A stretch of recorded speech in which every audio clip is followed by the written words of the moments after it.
Hey everyone, this is John with the Active Towns channel, and I am in Chicago, Illinois right now, and I have a special guest. I'm going to turn the camera around and have him introduce himself. Hello! Welcome! Thanks, John. My name is David Smith with the Chicago Department of Transportation, Complete Streets Director for the City of Chicago, and part of what we do is do all the planning, design, and implementation of the city's bicycle network. And it's a really exciting time in Chicago. What we'll see today is a whole network of protected bike lanes throughout our downtown and surrounding neighborhoods, and really excited to get into it. I love it, I love it. Well, let's go ride. Cool. All right. Have you made it to Austin recently to see kind of the work that's been done? I was in, not recently, but probably in the last like 10 years. Okay, were you there for NACTO when we hosted? No. Okay. I was there after, I think it was after, when was? NACTO was like in 2015? Was it? Okay. Yeah, I think so San Francisco hosted 2014. Okay, I was not there in 2015. Yeah, I think it was 2015. But You would have remembered because we had a tornado hit the downtown during the conference. I think I was there in 2014 or 16. It was either the year before or after. Nice. So there was definitely good stuff, cool stuff happening. Yeah. But not quite some of the things that, the last several years. So talk a little bit about what we're riding on right now. So this is a protected bike lane on Washington Street in the downtown. This was part of a larger transportation project called the Loop Link, which was installed about 8 years ago or so. You'll see it included dedicated bus lanes, protected bike lanes, bus boarding stations, and bicycle signals, and all sorts of different elements, pedestrian improvements. It's really the total package in terms of complete streets. Yeah. And was a big part in reshaping our downtown and how our streets look like in Chicago. What we'll do up here is turn onto Dearborn, which we'll talk about. That was really a major catalyst for enabling these types of projects to happen even before this. I love this vision that we have in front of us here too. This is like the perfect in terms of multimodal. We've got a travel lane, we've got a bus lane, we've got this floating bus stop here, and then the protected bike lane articulating around it. This is just like picture perfect right here. It has everything. This was a multiple lane street before. Now you can see it's a single travel lane for general traffic. Yeah. And it's a great example of how incorporating all of these elements, I mean, it's not like we've seen traffic congestion get worse or creating all sorts of backups or anything. It's really made the street, as you can see, better for everybody. Yeah, exactly. Excuse me.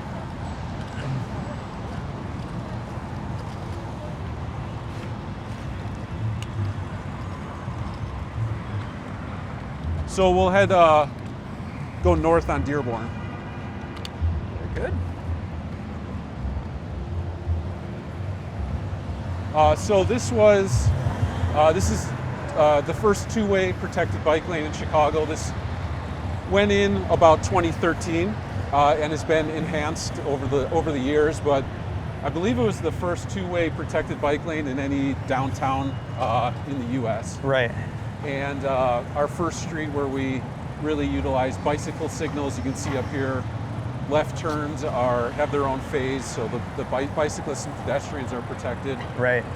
But this project was incredibly exciting. We did not have too many protected bike lanes before this. Right. So this idea of a two-way protected bike lane taking a lane of traffic from a busy downtown street was something that was really mind-blowing to a lot of people. Yeah. And we had spent really quite a while, maybe 9 months or so, like designing the project, doing traffic analysis, traffic signal design. Before the project was implemented, we spent a couple of weeks walking up and down the corridor, talking with businesses, and really just letting them know that there was going to be some big changes happening. Right. And then fast forward to a Friday night, about 7 o'clock, we started, after everybody went home for the weekend. Yeah. We started construction on building this. Wow. And we completed it in less than 48 hours. Okay. So when people came back to work on Monday, the whole street had been changed. Really, the whole city was changed at that Right. point. Yeah. And so it was a really big turning point for Chicago and everything that we're doing right now. Yeah.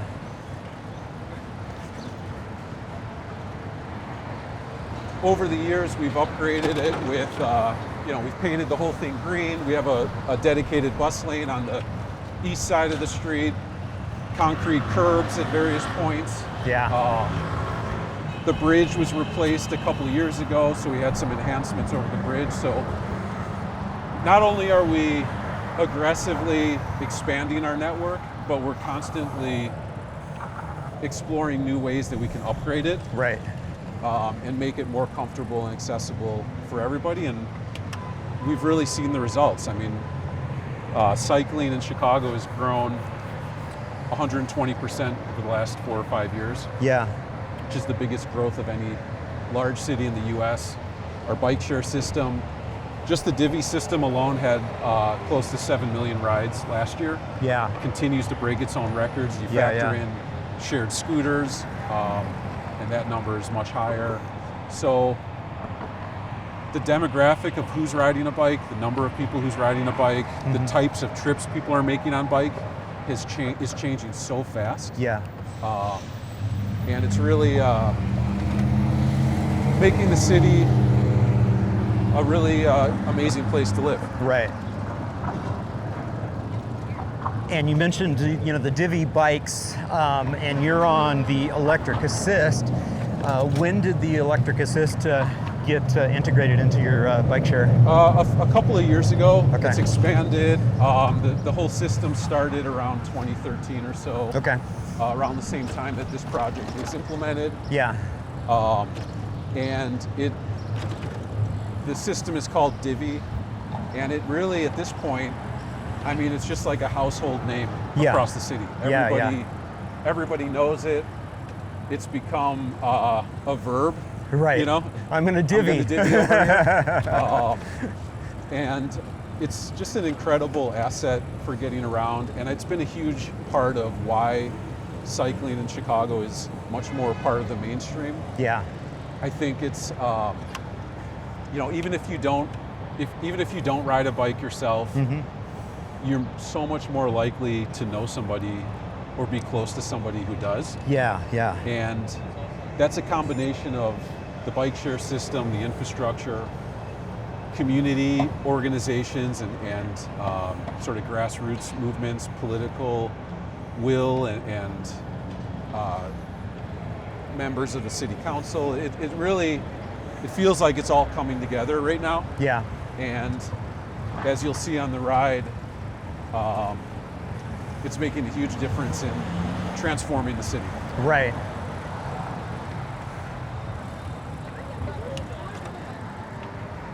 When we, this is a good example of, this project was implemented just in the last 2 years or so. And when we're building a protected bike lane, you can see at the corners, whether it's through various colors on the street or up here, large concrete islands. Yeah. When we implement protected bike lanes, it's not only good for people riding a bike, but it's really amazing for people walking. You're right. Yeah. And I think we've got so many examples of these projects making the city a better place for everybody. Yeah.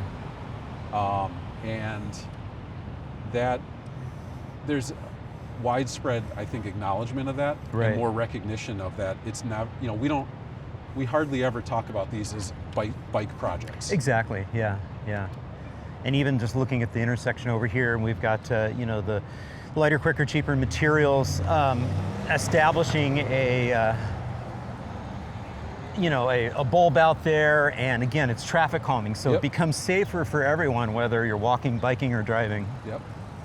Yeah, and that's good stuff. all of these elements that are right now painted, we have strategies and plans in place to upgrade all of those to make them permanent.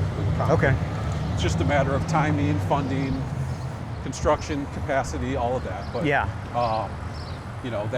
that's something that I think sets Chicago apart from many cities, is how we're implementing these projects and delivering these. We thought and worked very hard over the last bunch of years to make sure that these projects are being implemented not only as a standalone complete streets project, but they're being implemented through an arterial resurfacing project. Or enhancements are made when we're making traffic signal changes. And so what you mean by the painted, you mean this little sort of gold painted area here where you've got things neck down? Yep. This, fantastic. You know, in the near future will be fully concrete and built out. Now, here's a question for you. Like we see here at this intersection, it's been fully concreted. Is there, from a stormwater management perspective and the ability to filtrate some of the stormwater, is there the capacity of maybe having some of those be depaved and do some rain garden approach? Yeah, that's something that we're, it has been happening, particularly in some of the neighborhoods. And that's definitely part of, I think, kind of the next phase in an approach of these projects. Yeah, I was really excited to see that being done in Tucson. Oh, yeah. You know, in an area where when it rains, it really pours there when the monsoons come in. And so they've been taking the opportunity to depave some of those, and rather than having them just be all concrete, they've got their whole stormwater management division that's like, you know, hey, yeah, maybe we should, you know, reduce the heat island effect as well as do a better job of percolating some of that water in and getting it out of the stormwater. Well, it's part of, like we were saying, I think it's part of expanding the tent of people who benefit from these projects. Exactly. It's not just the bike people. It's like, oh yeah, no, we're also thinking this from a climate perspective and stormwater management. So this is a continuation of the Dearborn project. This was resurfaced 2 years ago. Prior to that, this did not have a protected bike lane. So it's a great example of how we are delivering these projects across all programs within the department. And that's been a huge part of why we've been so successful. Now we've seen a couple of salmons, you know, come in the opposite direction on us here. The early sections of it, it was a two-way cycle track, and so we had that, but it kind of emphasizes the point that you know, when possible, it's great when you can have two-way cycle accessibility on almost all streets, because that, you know, your meaningful destination may be just down that way. And this, what we'll do is we'll turn up here.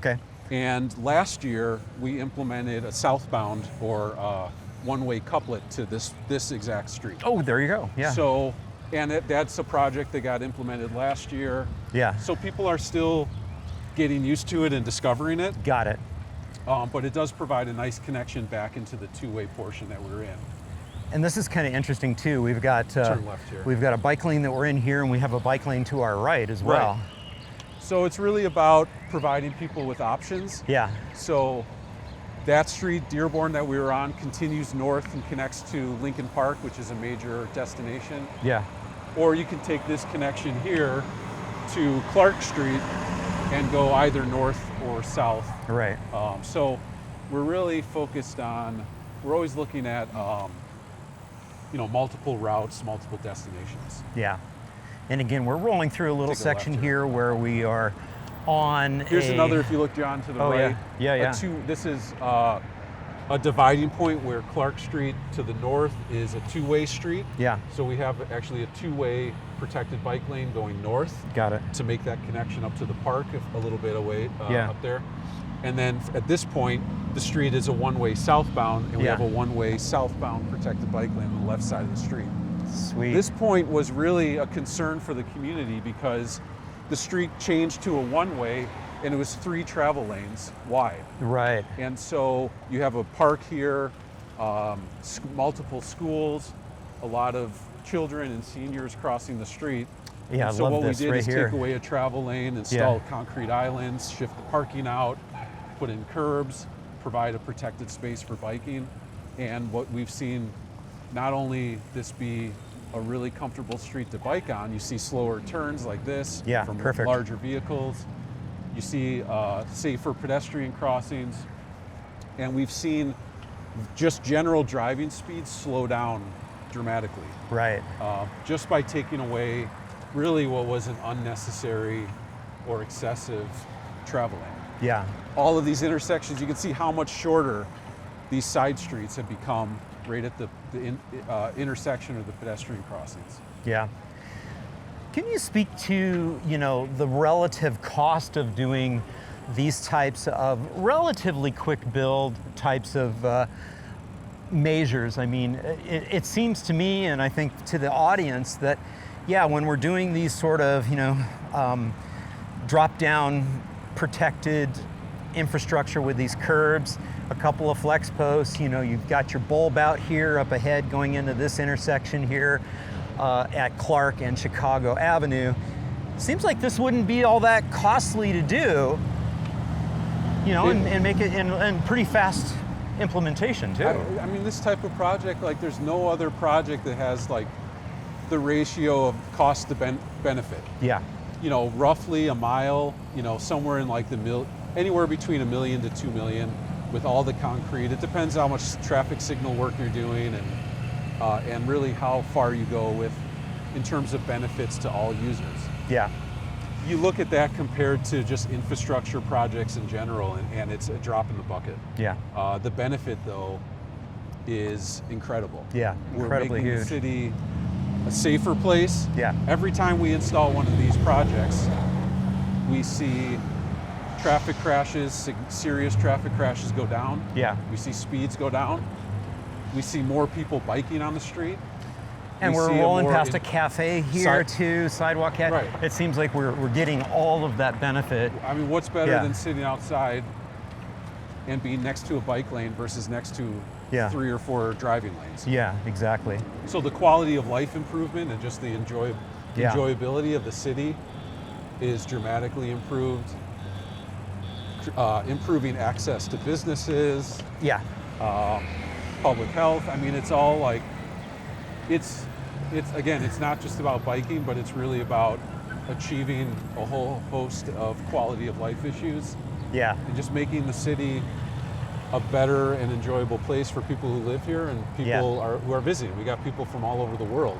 Well, you've got me grinning Chicago. right now, David. You said it's not just about bicycling, which brings up the wonderful YouTube channel Jason Slaughter runs, which is not just bikes. And that's the whole point, is when we make these transformations to our built environment, we enhance the quality of life for everybody. That's what this is really all about. Yeah, that philosophy has been what's driving our approach over the last several years. Yeah. Where, we have an incredible partnership with transportation advocates and community organizations that are really doing amazing work, and very much, we're going in the same direction, but we've really been intentional about connecting with people in the fields of public health and education and high school students and business organizations, and by expanding the tent of who we're talking with, we're able to better connect the dots between complete streets projects and creating a great city. Yeah. So this, you can see here, this the protected bike lane ends here. This whole stretch of Clark Street has, since the pandemic, has had various stages of expanded outdoor dining. Okay. And so, we're working on a holistic plan for this section of Clark in the next, in the near future. But this is an exciting street with just all the restaurants and businesses kind of taking over some of the public space. And again, back to our comment when we were looking at the earlier section of Clark, this is a great opportunity to transform this space to be a little bit more user-friendly for these cafe dwellers and users, and really turning this into more of a people-oriented street versus a traffic sewer. Yep. At various points, this street's been closed to car traffic. Okay. And just open to people walking and biking and dining. And So, that we saw that all across. We'll take a right here at Kinsey. Okay. Saw that all over the country post, during COVID and afterwards. And obviously there's trade-offs and challenges. Talk a little bit about that process of, trying to implement a strategy to, transform a street like Clark there. It's really complicated. Yeah. Particularly around curbside use and curbside management, whether it's parking or pickup and drop-off activities, ride share, ride hail companies, deliveries, business operations.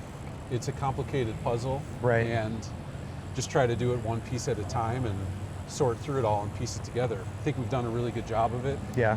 You can see up here just another great example. This is one of my favorite stretches in the city where you've got some outdoor cafes next to the protected bike lane. Right. It's just an enjoyable street to be on. This is Kinsey. This was the first protected bike lane in Chicago in 2011. Oh wow! So this has been here for a while. This has been here, 14 years, and was a project that the directive was, there weren't many protected bike lanes in the U.S. Really, New York was just about the only city doing it at the time. But there was a lot of conversation around this between the largest cities in the U.S. Right. Basically, the directive from the new administration at the time was design and build a protected bike lane within 30 days. And that was something that was unheard of. And say that again. So in a little quieter environment. Yeah. So in 2011, we had a new mayor, a new commissioner, and coming in with a big focus on biking. And right out of the gate, the directive was, we want Chicago's first protected bike lane to be designed and built in the next 30 days. 30 days. 30 days. Wow. So was that basically the design that we see now with it being parking protected? It was a parking protected bike lane. Brilliant. This street was multiple travel lanes before. So it's essentially this design. We've had some enhancements with concrete curbs and some changes at intersections and things like that. But right. This was basically it. And 30 days is incredibly aggressive timeline, but that's something that we stepped up and delivered on. The idea of doing big things, moving quickly, being aggressive about it, I think is something that defines Chicago and defines the department in our program. We like to work that way. Speak to the fact that 14 some odd years of working on these all ages and abilities facilities, the protected bike lanes, etc. Is it getting easier? Well, that's kind of a tricky question. Yeah. They're certainly not as novel as they were before. It's definitely more mainstream. Yeah. This is, we'll turn around here. I think this is and I'll answer the question, but this is a resurfacing project. This is where Kinsey meets Milwaukee Avenue. Yeah. Milwaukee Avenue is the busiest street for biking in the city, one of the busiest in the country. We have a great grid system in Chicago with some angled streets sprinkled in that connect downtown to neighborhoods across the city. Milwaukee's one of those angled streets. Yeah. On a day like today, during rush hour, you'll see a pack of 20, 30 people biking, every traffic signal phase. But the street's getting resurfaced right now, curb protected bike lanes, intersection redesigns. It's really a major capital project. I actually rode that on the way in. Okay. Yeah. So this would be a great one if you were here 2 months from now. Yeah. We won't take it now just because it's underway. But this is really, Milwaukee is sort of the defining bike street in Chicago. Let's cross here and Sure. stay within the downtown network.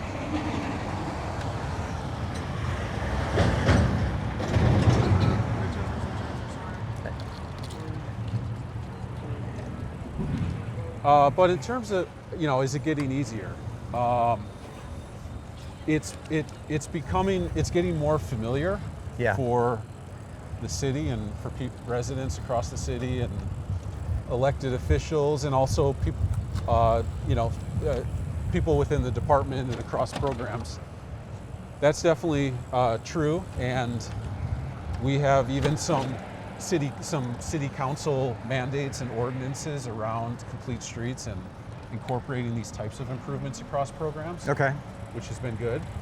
But make no mistake, there's nothing easy about any of this. It's incredibly challenging.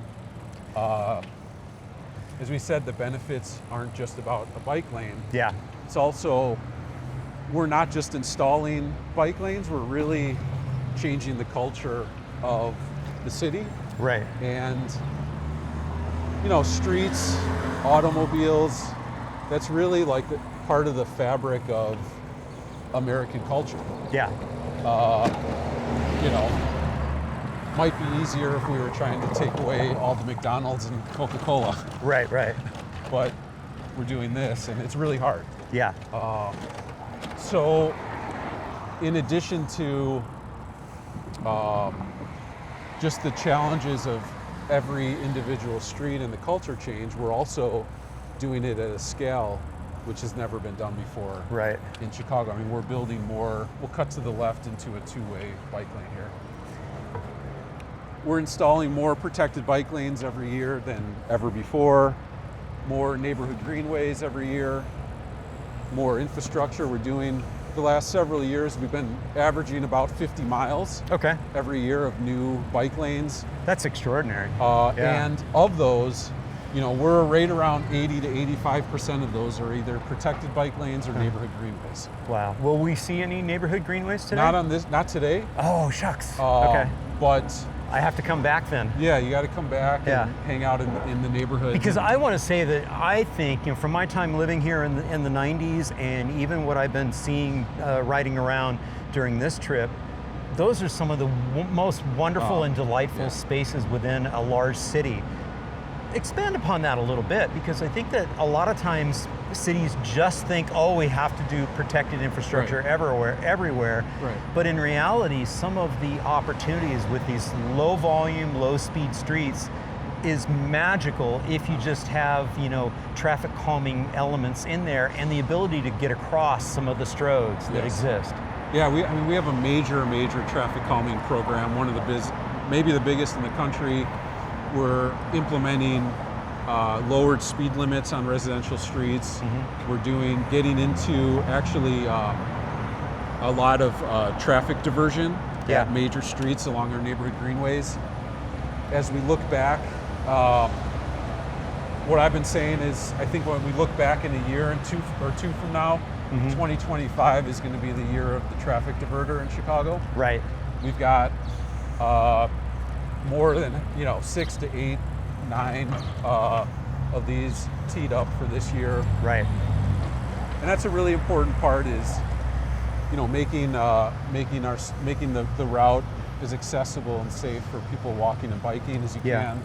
And part of that is controlling speeds, but it's also controlling traffic volumes where you need to, and that's a good thing if you live on the street. You don't want people flying down your street just to avoid the arterial street where they should be. Yeah. And putting your kids at risk and your neighbors and your family. Yeah. So that's a big part of what we're doing.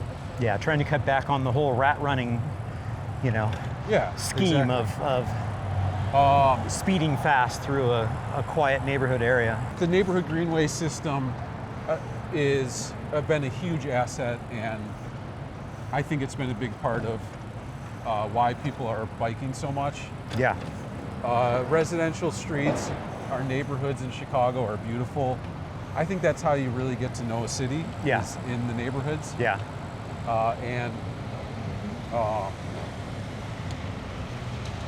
Most of our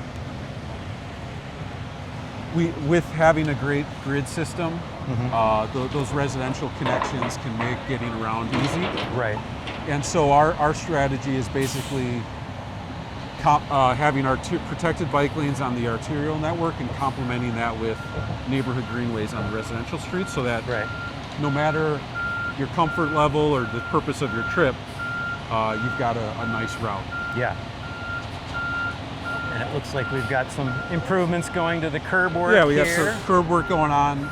So this is Clinton Street, two-way protected bike lane. This connects into two major rail commuter stations, Ogilvy Station and Union Station. And every morning you see just a ton of people coming off of out of the train stations, carrying their bike helmets and their divvy passes, and they're maybe coming in from the suburbs or from a neighborhood a little bit further out, and doing the train to bike connection. I love the train to bike connection. Yeah, right. That's your deal. That's my gig. So you did it, and that's been a big thing. Yeah. And really exciting. And it's made. I think it's been a big part of transforming downtown. Yeah. Now earlier you alluded to the fact that Chicago has a deep history of, the Safer Streets advocacy organizations. Talk a little bit about that relationship and how you all can work best together at helping to deliver, the transformations. Because as you mentioned, every single project carries its own risk of blowing up and not happening. So it seems like you have to have that engagement with the public, and the advocacy organizations can really help. Yeah, I think it's, you got to have the holy trinity of government agencies plus elected officials plus grassroots community movement, all working together. And in many cities and even in Chicago at times in the past, you haven't had that all the time. Yeah. And when we're in a period right now where we have alignment across the city, we're at a time right now where we've got alignment and that connection between the Department of Transportation, City Council, and the grassroots community movement. And what you're seeing are the results from that partnership. And how we got there with community folks, I think it was really a combination of several things. We've got some strong kind of like core advocate organizations that have helped bring together various other groups and more localized groups. There's more community bike rides happening at a grassroots level than ever before. It's like every weekend you can go to a neighborhood and find some community organized bike ride. Yeah. But the partnership, I think, was really, it came out of just openness and willingness to have dialogue and to partner.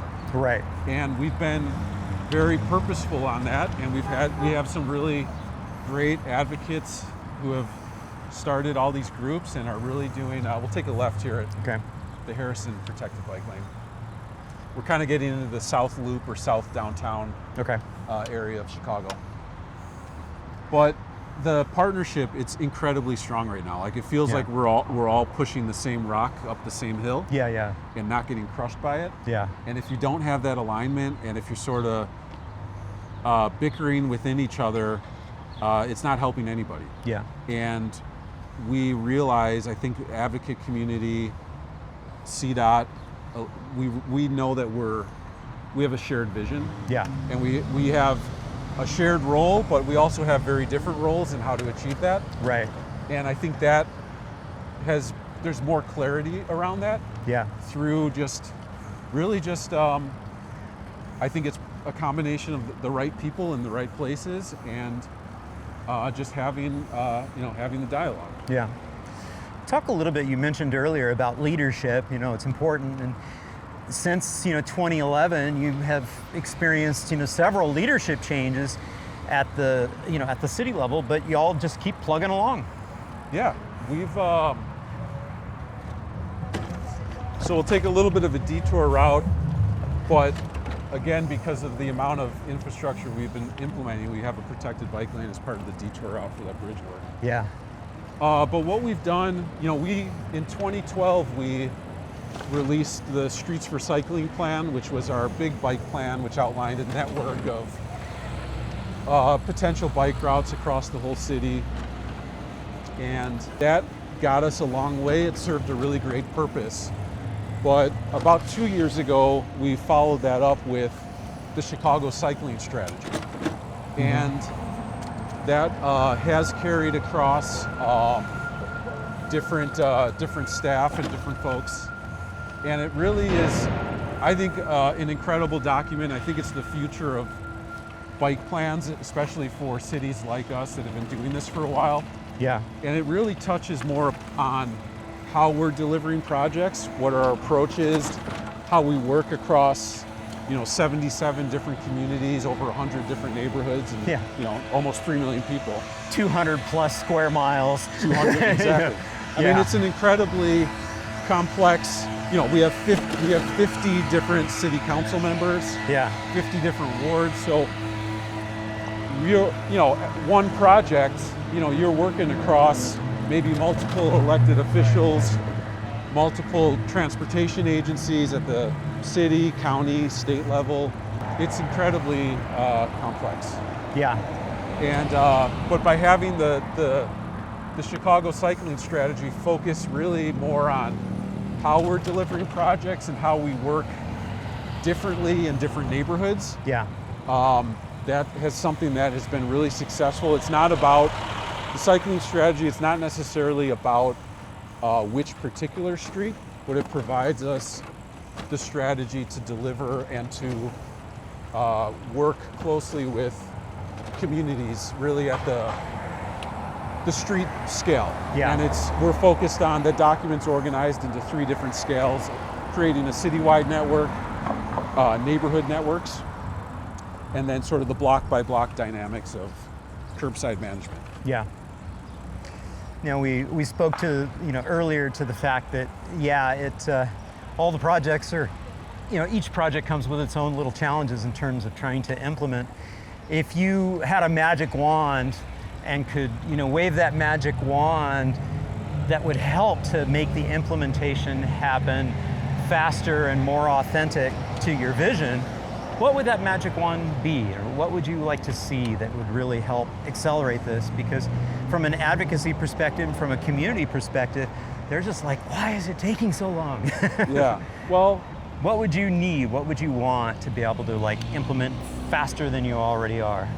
Less sleep than we already get, which is very much zero. Yeah. More days in the year. Yeah.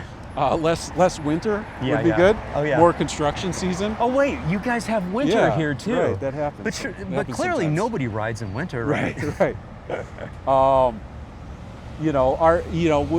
We're like I said, 50 miles a year is a lot. Yeah.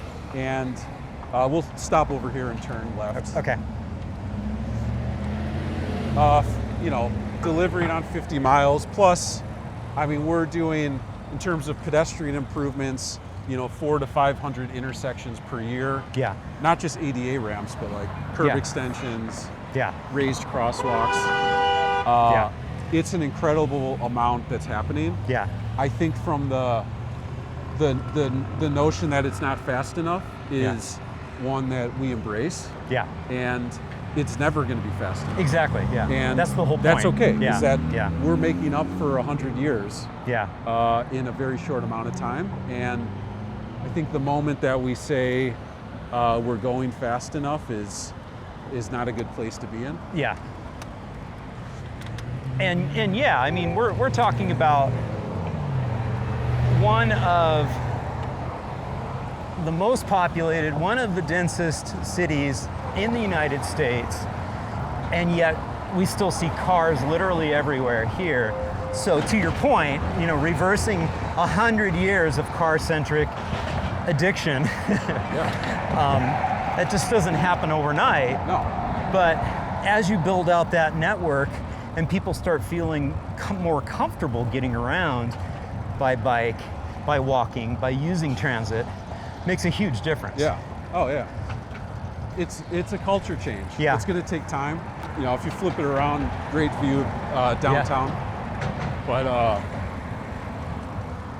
it's going to take time. But for us, we're always, we're really, honestly, every day talking about how we can be more efficient, how we can deliver faster, how we can do more, how we can do it better. Yeah. And I think that you're seeing the results of it. I think from within the advocate community too, there's acknowledgement of that, because all we can say is, all we can ask for is just judge us on what we do. Right. And if and when we deliver, let's celebrate those wins together. Yeah. Because that's ultimately going to lead to more. But I think what we've been doing right now is, you're seeing the results on the street, and there's acknowledgement of that. It really is transforming the city. I know our commissioner has said, the city doesn't look like it did 5 years ago. Right. And that's a good thing. So we're always thinking about how do we do more, how do we go faster. Yeah. In relation to that concept of laying the platform down for cultural change and shift, if you were looking at your crystal ball, when will that real shift happen to a level where you're like, yeah, Chicago, it's a cycling city now? Well, I don't know. That's hard to answer. I think it is a cycling city now. Yeah.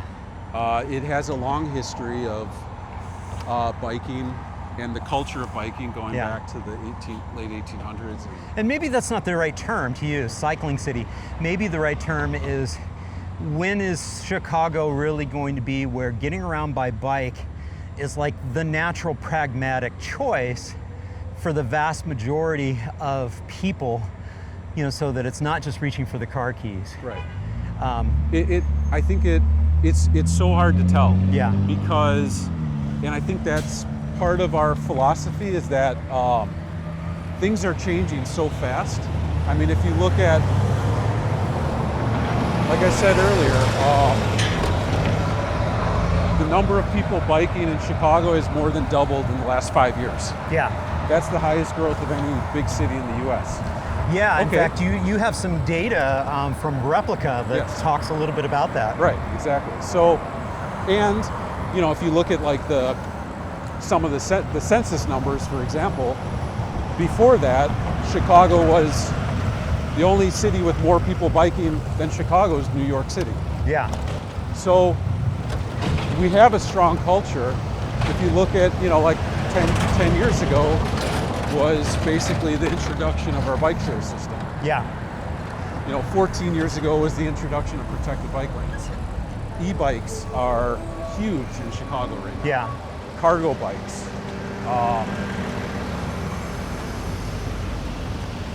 What I found fascinating about the Replica data too is that the prevalence of people doing just normal everyday trips by bike, even more so than necessarily the commute. Take a left here. Which is really cool to see. Like, I think historically focusing on commuting numbers has been the metric of success, and that's a really outdated model. It sure is, yeah. And that is now what it's not, to get new people to ride a bike, you don't talk about riding your bike to work. Yeah. You talk about riding your bike a mile to the park. Yeah. Or getting your kid to school, or getting to the local sandwich shop, or whatever it is. Yeah. That's what we're focused on in terms of growing cycling. Yeah. And that's when I say we're focused at the neighborhood scale. Yeah, yeah. It's like, how do you connect people to the most meaningful and familiar destinations? That's how you get people to ride a bike. Exactly. And in addition to the infrastructure and the bike share expansion, which is now citywide, We've also had a program where we're giving away free bicycles. Yeah. So over the last couple of years, we've been giving away 5,000 free bikes to residents. So, and that's also being seen in some of that replica data too, of where we're seeing people of color being more highly represented in, increasing their ridership levels. And you see the numbers increasing, the types of trips. It's for dining, shopping, having fun. This is a new protected bike lane, just finished up this year, and part of our downtown and South Loop expansion. Yeah. But really brilliant. This is just fantastic. You got a nice little buffer in here. Protect from the swinging doors of the the passengers getting out. And again, this makes the street better for everybody, drivers and. This used to be. This was at one point a 4-lane road. Yeah, you can call it a strode. Strode, okay. Yeah. and then we had some upgrades with just a painted bike lane. Yeah. And then ultimately this year converting it to the protected bike lane. Yeah. So, again, it's like expanding the network, but constantly reevaluating how we can enhance what we have. Yeah. I love it. I love it. A little pop of color with a mural off to the right. Yeah, I mean, it really is more. You mentioned it earlier, and we'll say it again. It's not about the bikes. It's not about the bike infrastructure. This is about creating a city that works well for everybody and reversing that car-centric design and the addiction to driving everywhere for everything, and our downtown streets being treated like auto sewers. I mean, this is huge. Yeah. Streets where you have people walking, riding bikes are just enjoyable streets to be on. Yeah. And they're places that, you want to be at businesses on those streets. You want to be hanging out. You feel like the street has become more than just getting from point A to point B. Yeah. And we just rolled through a protected intersection back there where we actually had some nice concrete bulb out portions of it. I get the sense that that's in the future for you as well, as building out more authentic protected intersections. Yep. Again, like traditional or historical design of when we're incorporating these projects. A lot of, you generally start from like the mid-block and say like, okay, how wide is the street? What can the overall cross-section look like?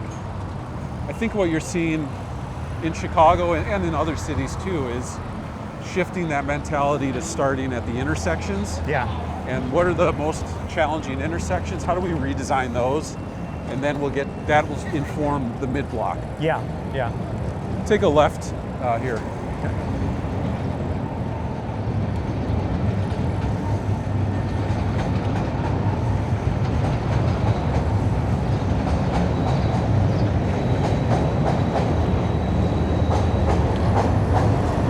Yeah, that reminds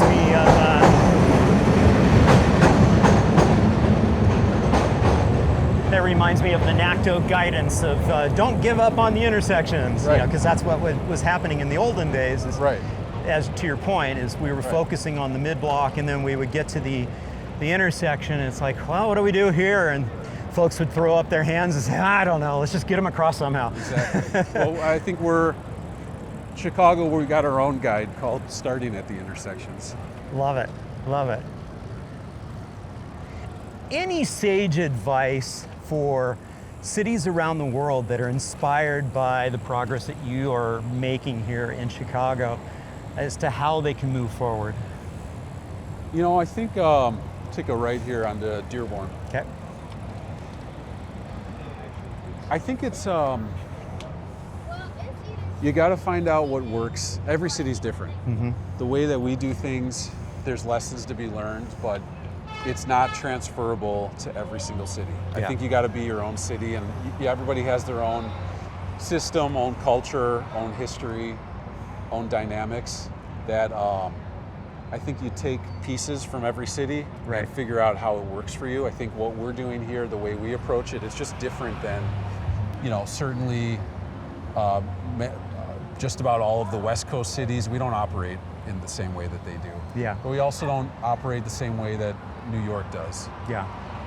We found our own way that works for us, but we take pieces from everybody. And I think that's kind of the advice. Like I don't think you model yourself after one city. Right. You got to understand the bigger picture. But at the same time, you also you have to be incredibly aggressive, and you have to learn how to no is not an acceptable answer. Right. And you got to figure out how to get to yes, or at least get to maybe. Yeah. You never end the meeting at no. Yeah. And I think that's something that we've figured out. That's a lesson that I've learned over the years is Yeah. that even if something's going wrong, like you never let the door close. You always got your foot in the door, because if you don't deliver on the project today, keep that door open, because we've got a lot of examples where something for whatever reason hasn't moved forward. Right. 2 years later, 5 years later, 8 years later, guess what? We've come back and we've made the change. Yeah. So it's never, you don't want it to be like a do or die moment. Yeah. Yeah. And you don't want to get frustrated and walk away from something. Always keep the possibility there, and because things change all the time. It sounds like that's good advice too, to try to keep the community engaged so that they don't give up hope. Yeah. Keep them feeling like, okay, we didn't get it this time, but we know that city staff is on board with us. We're going to be with them, and we're going to make sure that Right. we rally the troops Yeah. for the next opportunity, the next time that this comes up. Well, you never know when the big pot of money is going to come, or the support from wherever is going to come. So you always got to be ready to move. Yeah. And I think that's the big thing for colleagues across the country at the staff level and working within departments is like, even if the moment isn't right now, it might be next year. Yeah. And when that moment comes, are you ready to deliver and not spend 2 years ramping up? Yeah. Well, you just mentioned money, so let's talk money. How are your projects typically funded? Through a whole variety of sources. Something that's been really helpful for us over the last 4 years has been the availability of local funding. We had our city council, as part of the budget process, approved an infrastructure bond program where we have funded a lot of this work through that. So we've been able to move quickly and not get caught up in administration or regulatory issues at the federal level or state level. Right. So local money it gives you the most amount of flexibility. And where's the had that. origins of that local money? Is it a tax or a bond or? It's been a bond, Got over it. the last several years. Okay. But there's other sources of local funds that we utilize as well. But we also have a great partnership with the county. And so we use county funds. We have a large resurfacing program that utilizes federal funds that we implement these projects on. We've got a streetscapes program that is really, essentially reconstructing corridors and implementing a lot of these features. So we look for every funding opportunity. It's not just a one bucket approach. Yeah. Now, if a community is like, hey, we're on board, we want a safer street in our neighborhood, is there like a program or that comes with the opportunity of some funding to be able to, do something to do some traffic calming? We've got programs, a program called Make Way for People, which is very much like a grassroots program that facilitates communities taking the lead and implementing smaller scale type traffic calming and programming within the neighborhood, all the way up to within our Complete Streets program. We have our Neighborhood Bike Networks effort where it's really been incredibly successful and transformative. We started on the west side of the city. We're working on the southwest side of the city where Historically, there's not a lot of bike infrastructure. Biking isn't quite as visible as it is in other neighborhoods, but the demand is there. And what we do with that program is we take a whole neighborhood, which may be, 100,000 residents. Right. And we talk about implementing and really planning with the community a whole network at one time. So through this program in one neighborhood, we've been able to implement, 10 to 15 miles of new bike infrastructure a year. Yeah. All through the same effort. And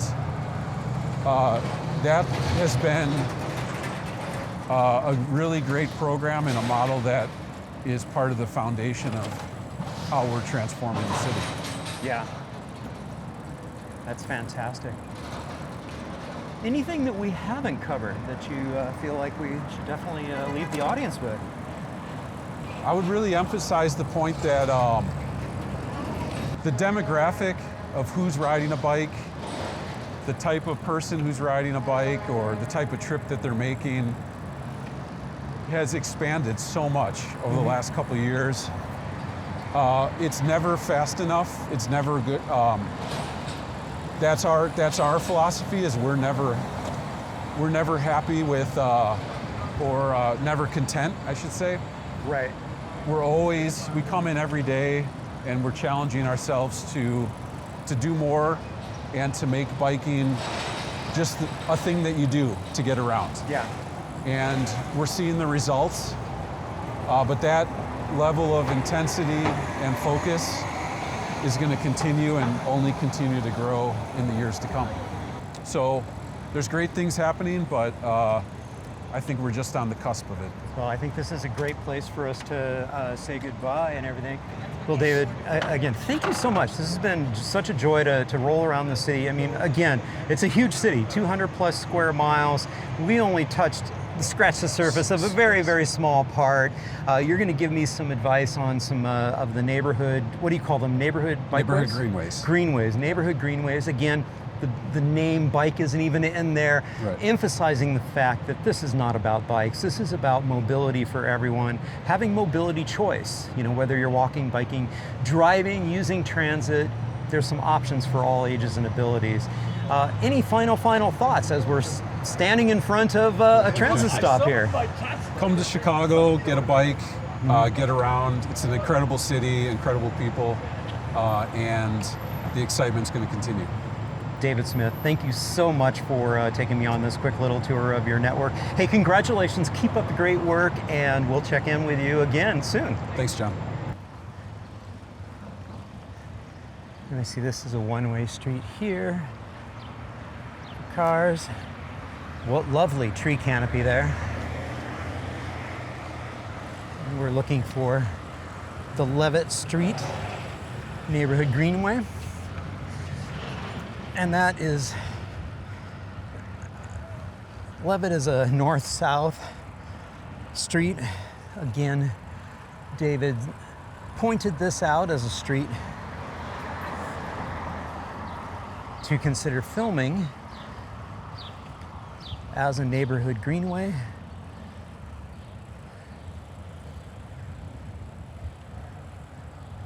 Again, examples of very high comfort streets.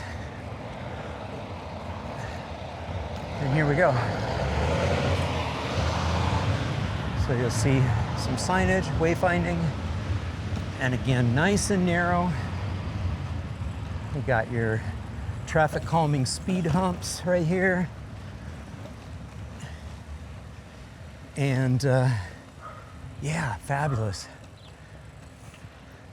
So we're going to keep an eye out on not just traffic calming mechanisms, which make it a little less convenient for drivers to drive on the street continuously, but we're also going to look for traffic diversion. Now, this is a one-way street here, Westbury. And what's fun about Westbury is this is the street I used to live on. Okay, again, so I used to live down that way, right on this street. Westbury, way back in the 1990s, circa 1995. All right, yeah, 30 years ago. Continuing on Levitt. And what we're going to be looking for is some other traffic diversion installations that really decreases the number of vehicles. We'll see if we get any of those. Modal filters. I see a dad there. A cargo bike. And for Levitt, we've got a whole bunch of different treatments. We've got your standard sort of treatment, which is just a narrow traffic calm street. But now you see sort of an edge lane road application where you see you've got a very narrow center travel lane for motor vehicles going both directions. And then you've got your dashed line, the door zone sort of bike lane. But the whole point is that with an edge lane road, or also known as advisory lanes, is that if two cars approach each other, one in each direction, they would yield so they don't hit each other, but at the same time gives folks the ability to have that little space.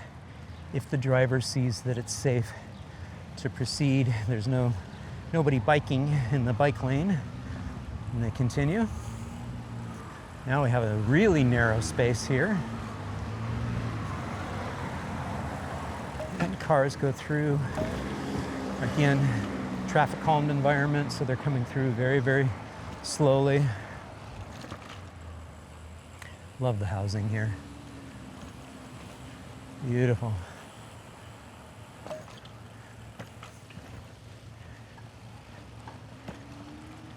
And we see that we have an intersection with a one-way.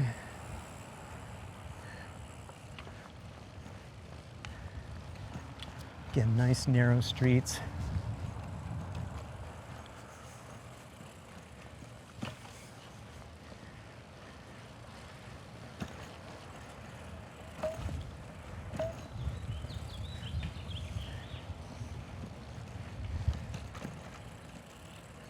Again, the traffic calming environment aspect of these humps, speed humps, they're jarring on us. They're also jarring on the drivers. That's the whole point. I prefer having horizontal deflection with chicanes. I think that's a more effective way. That's less jarring to all of us. We haven't seen any diversion yet. Hopefully, there is some in this stretch. We will see.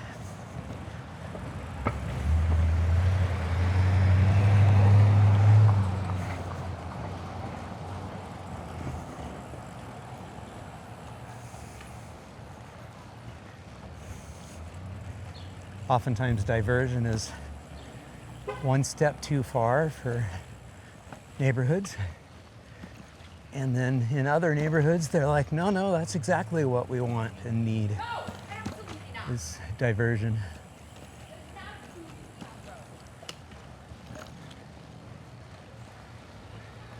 And you see the children at play signs.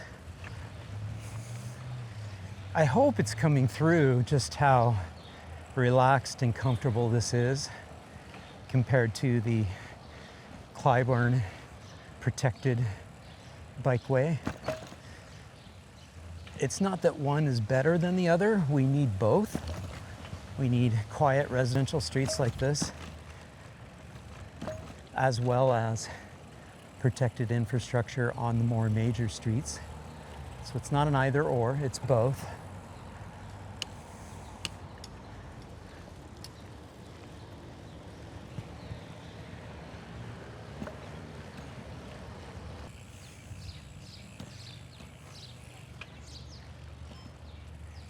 Okay, so we are now in a 20-mile-per-hour school zone area. We've got the school right here. There's the sign, 20 miles per hour when kids are present. St. Benedict's. All right. Our wayfinding signs, north to Wells Park. And see some other folks riding. Sort of decorative crossings here. Brick crosswalks. Got another elementary school or little park here. Yeah, this is an elementary school. Coonley, John C. Coonley Elementary School. So 2 schools in a row on this stretch. There's the old historic entrance.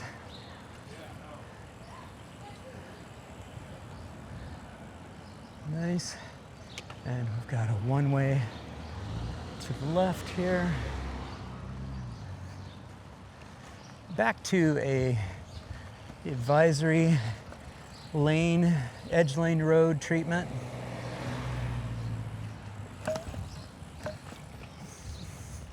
The traffic calming nature of this is you've squeezed in the 2-way motor vehicle travel traffic such that they'll need to yield to each other. So it's like operates like your typical super narrow yield street. And there's a little bit of our space that we're rolling down. It is in a kind of door zone area, but then we transition to this where super narrow. And I didn't see a sign as to whether this is formally one-way traffic or if this is 2-way traffic on this segment. If it's 2-way, then this is a really super narrow design. If it's 1-way, then this right here is a contraflow lane for bikes.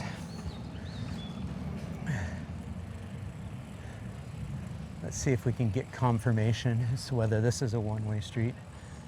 Let's do a U-turn over here and see what this sign says. Yeah, there you go. So it's 1-way except for bikes, which is what we were rolling down right there. So that's perfect. That's one way to create traffic diversion, is by creating it as a 1-way street. You get rid of that 2-way traffic that had been traveling on it earlier when we had the advisory lane segment.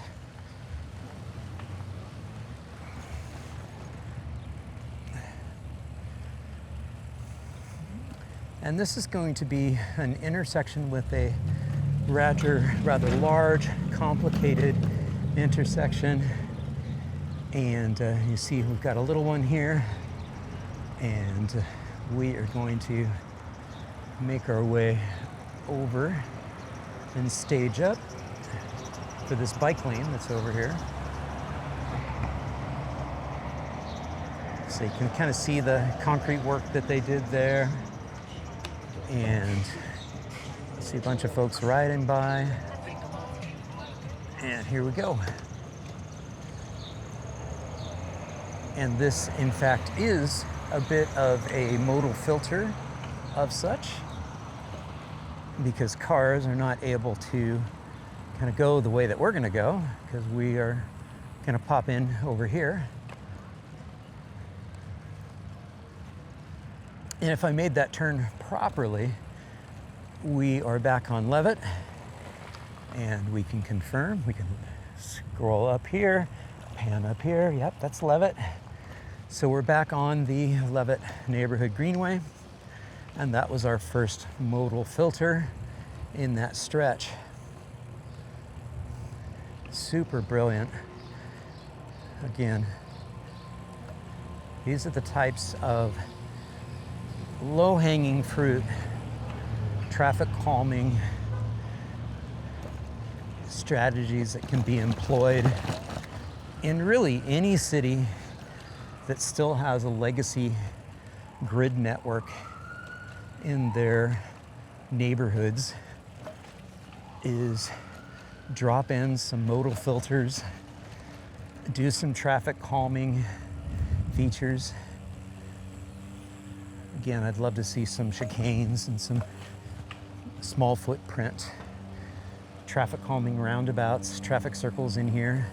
We haven't seen any of those yet.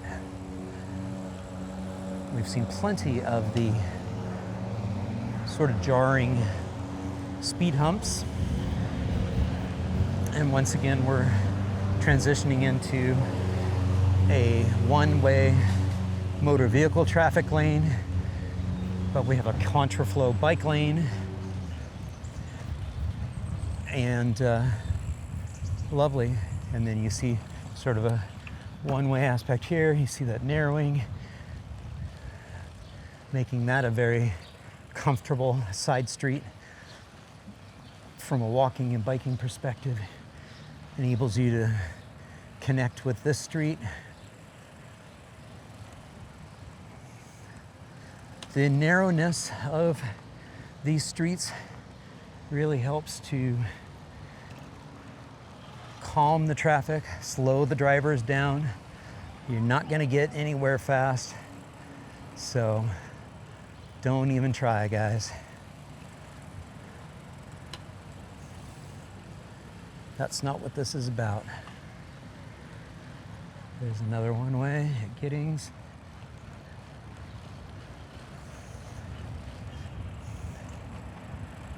You see our signage.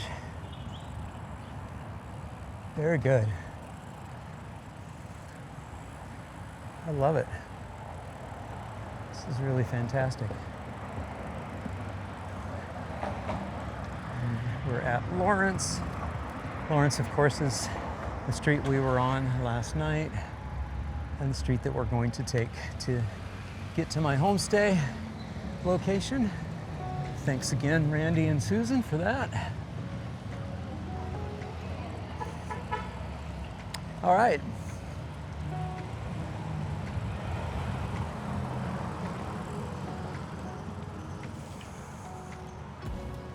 Lovely. This was fantastic. Again, we see a nice kids at play sign here. You see they've activated with some play equipment in their front yard. That's why we're doing this, folks. We need to bring our streets back to environments where kids feel welcome, playing in the front yard, being in the front yard, occupying the streets if they need to. If you've done it right from a design perspective, motor vehicle drivers are traveling quite slowly, 20 miles per hour maximum, ideally closer to 15, which is closer to obviously the 30 kilometer per hour target design speed in the Netherlands. Good stuff. Well, folks, I hope you enjoyed this ride along with David Smith and taking a look at these neighborhood greenways in the north neighborhoods here in Chicago. Hey, if you enjoyed this, please give it a thumbs up, leave a comment down below, and share it with a friend. And if you haven't done so already, hey, I'd be honored to have you subscribe to the channel. Just click on that subscription button down below and ring that notifications bell. And if you're enjoying this content here on the Active Towns channel, please consider supporting my efforts. I simply could not do this without my Active Towns ambassadors.